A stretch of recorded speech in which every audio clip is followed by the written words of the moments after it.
What I like to do is pre-plan my rows, and with this wall, it's about 114.5. And being that RePlank is 5 inches of board, you know, you'll at 23 boards, you'll be 115. So I know I'll have a cutoff of about 1/2 inch at the top, which is ideal for an even look.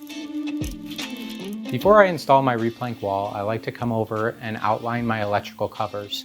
So that way, when you're making your miters, you hide all the edges behind the cover, and that way it'll be perfect.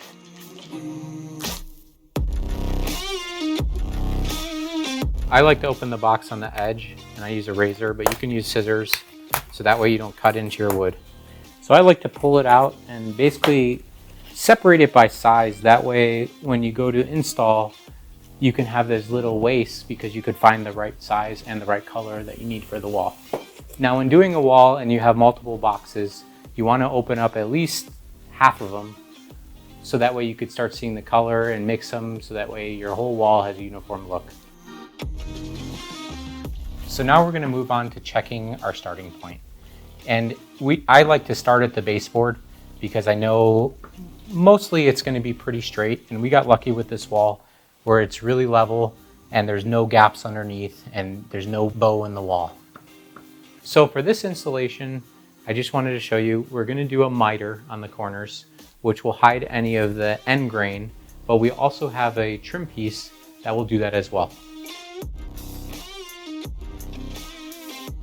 I like to use a polyurethane formulated adhesive. That way it sticks really well and the nails are just there to hold it in place until the glue can dry. This could be preference, but I like a little squiggle.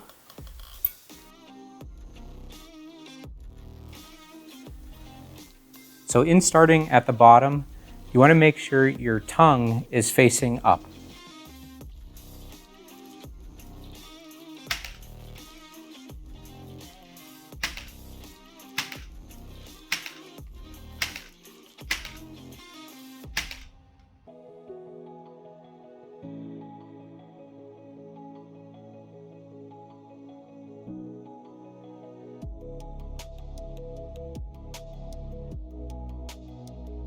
Hey everyone, thanks for watching.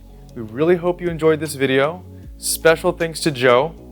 And if you have any questions, feel free to reach out to us at info@replankwood.com.